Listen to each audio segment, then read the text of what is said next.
Assalamu alaikum and welcome back to my channel. Over the last 15 years, we have witnessed a global technological revolution. We have moved from machines that simply follow instructions to intelligent systems that make decisions just like humans do. Whether it is a smartphone that is recognizing your face in milliseconds or a self-driving car navigating a complex intersection, the magic behind these breakthroughs is the same. It is the power of convolutional neural networks.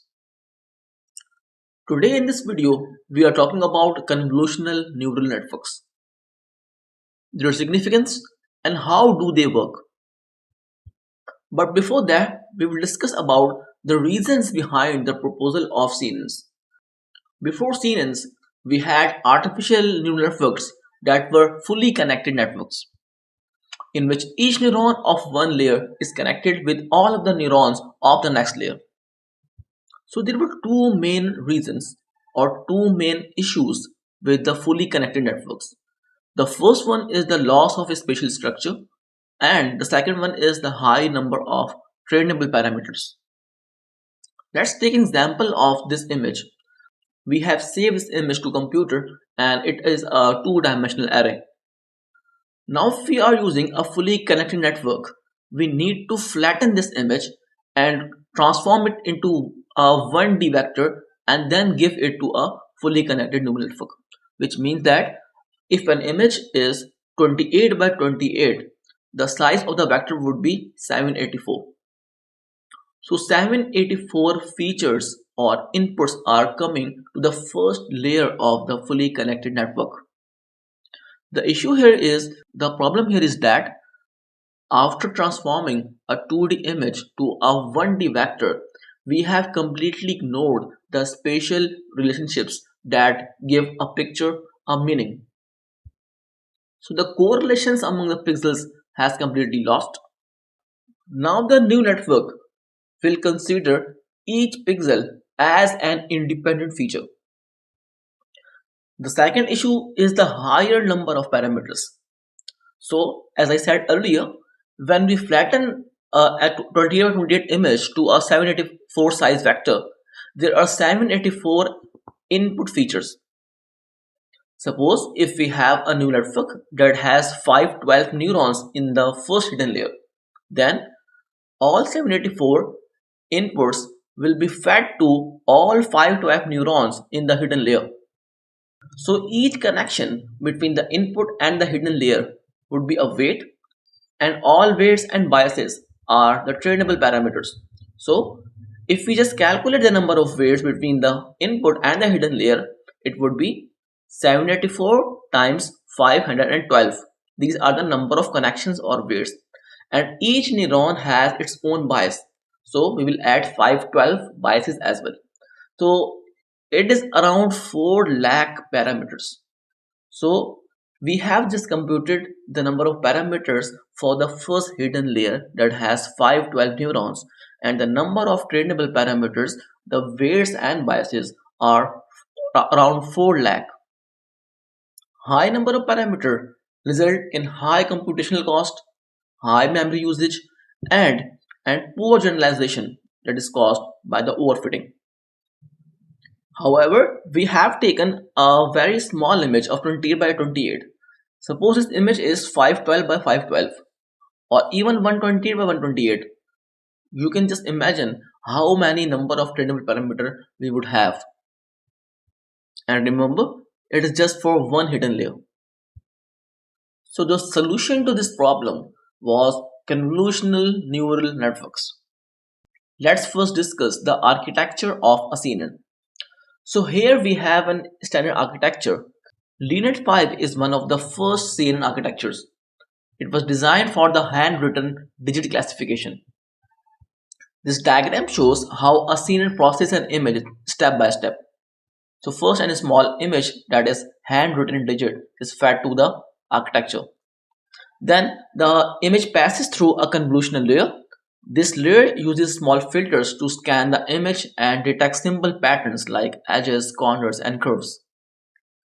Next, a pooling layer that actually reduces the size of the feature maps. that we get from the convolutional layers. This keeps the important information and removes the extra detail, and it also makes the computation faster. Then another combination of convolutional and the pooling layer. After that, the extracted features are flattened and then passed to a fully connected layer. These layers combine all the learned features and then make the final decision. At the end, the output layer predicts the digits, classes from 0 to 9. This is the basic idea of every CNN. Start with simple patterns, build deeper features, and then make a prediction. Now let's discuss each of the component of CNN in detail, starting with the convolutional layer. So in CNNs, the main operation is the convolution operation. So in the artificial neural network that are fully connected, we transform the image into a 1D vector. But in CNNs, we do not transform the image to a 1D vector. Instead, we open a window on the image, and this window is slided through the image, and then we actually compute something which is called convolution. So the window that we have opened on this image is technically called a filter or a kernel. So a filter or kernel has its own dimensions. Usually it's a 3 by 3 or 5 by 5, or you could even use 7 by 7. Uh, if a filter is 3 by 3, which means it has 9 values, and this 3 by 3 filter or a kernel will be rotated or slided throughout this image, and it will perform a convolution operation and then compute an output feature map. Let's now discuss what is this convolution operation. If you already have an idea of artificial perceptron and how does it work, then this convolution operation won't be something difficult for you. So here in this example, we have a 6 by 6 image and a 3 by 3 filter that we are going to rotate on this 6 by 6 image. So just remember one thing, that in the artificial neural networks, we have the connections and the biases. We call them the trainable parameters, the weights and biases. Here in CNN, for the convolutional layers, the values of the filters are actually your trainable parameters, and we call them weights. So there are 9 weights or 9 values in your 3 by 3 filter. So you have 9 weights, and as we have bias as well. So each filter has its own bias as well. So there are 9 weights and 1 bias. So total 10 number of trainable parameters for one filter. Now let's apply the convolution operation. We have just set the 3 by 3 kernel or a filter to the first 3 by 3 window of the image, of the 6 by 6 image.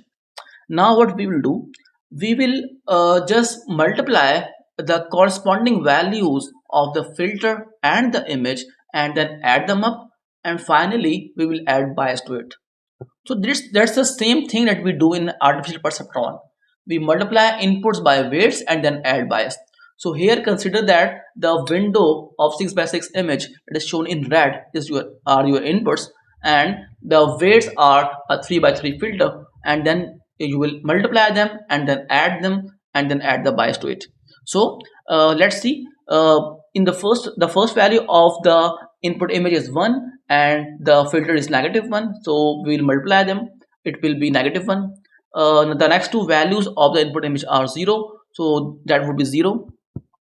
Then come to the second row, 0 multiplied by -1, then 1 multiplied by 1, then again 0 multiplied by -1. Now come to the last row, the third row. The corresponding values are 0 and -1, they will be multiplied. Then the next values are 0 and 1, they will be multiplied. And then the last values are 1 and -1, they will be multiplied. And all of the values after multiplication will be added together. And after that, the bias term, that is 1, will be finally added to the solution that we get after multiplying and adding all the values. So now the value that comes is 0.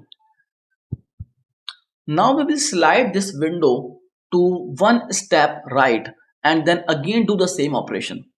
So the step that we have moved is one step. or 1 pixel value. It is called stride.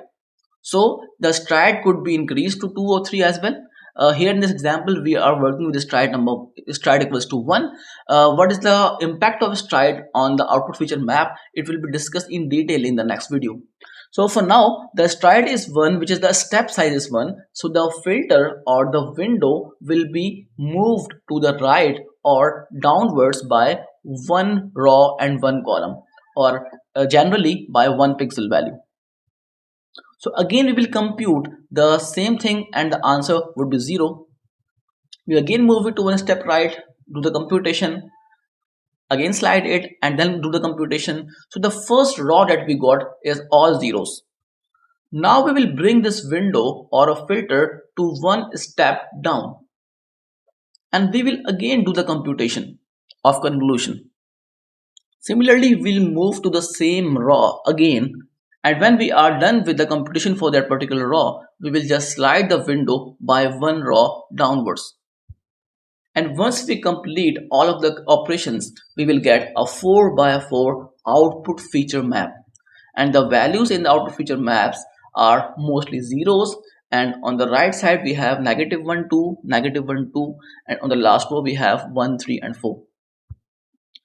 Now, as you remember that in artificial perceptron, what we do, we multiply the inputs with the weights and then add the bias. And then after computing this, we pass them through an activation function. So the same would happen in convolutional layers as well. So now we need to pass the output feature map to an activation function, and we have selected ReLU activation function in our case. So the ReLU activation function means whenever a value is positive, it will be passed as it is, and if the value is negative, it will be converted to 0. So this thing will pass through the ReLU function, and all of the negative values will become 0. So we had two negative ones that have become 0 now, and all of the positive values will pass as it is. So now this is the output feature map after applying the ReLU activation function. Now we have done the convolution operation. As we saw in the architecture, after the convolution layer we have a pooling layer. So now we'll discuss how a pooling layer works. Similar to convolution layer, a pooling layer has also a filter or sliding window. But the difference is that in convolution layer, the filter has its own values. But here in pooling layer, this filter is an empty window that does not have any values. The objective of the pooling operation is to downsize the image. And there are two types of pooling operation, max pooling and average pooling. So let's first discuss about the max pooling. Here we have a 2 by 2 max pooling filter that will be applied to the 4 by 4 output feature map that we got from the convolutional layer. So now it's covering the top right 4 values. The maximum, then all of the values are 0, so the maximum would be 0. Now this filter needs to be shifted to the right. Now remember one thing, in max pooling layer, the stride is equal to the size of your filter. For example, if the filter is 2 by 2, the stride would be 2. If a filter is 3 by 3, the stride would be 3. So in our case, the filter is 2 by 2, the stride would be 2, which means the filter will now move to 2 steps right. So here we have moved the window or the pooling filter to 2 steps right. And from this window, now we will select the maximum value would be that would be 2 in our case. Now we will move this filter down by 2 steps. We will select the maximum value, which is 1, and now we will move 2 steps to the right. And the maximum value among the 4 is 4. So now we have a 2 by 2 max pooling output. Suppose that we do not have max pooling layer, but we have average pooling. So what would be the answer? So it would be the same. The values, when we set the filter to the first 4 values, so when we start the filter, we have all the values 0. So the average of them would be 0 as well. When we move it to the right, we have 0, 0, 0 and 2. And we will calculate the average. How do we calculate average? We will add them up. The sum is 2 and then we will divide by 4 because they are 4 pixel values. So it would be 0.5. When we rotate this window to downwards, then we will get the sum of the four values equal to 1. 1 divided by 4 is 0.25. So that would be the value for it. Now we will move it to the right, and then the sum would be 9, and we will take the average of it, that comes to be 2.25. So here are the results after applying a 2 by 2 average pooling filter. Now once we apply the pooling layer, the next operation is to flatten the 2D vector and then pass it to the fully connected network. So before passing to fully connected network, we need to flatten them and convert to a 1D vector.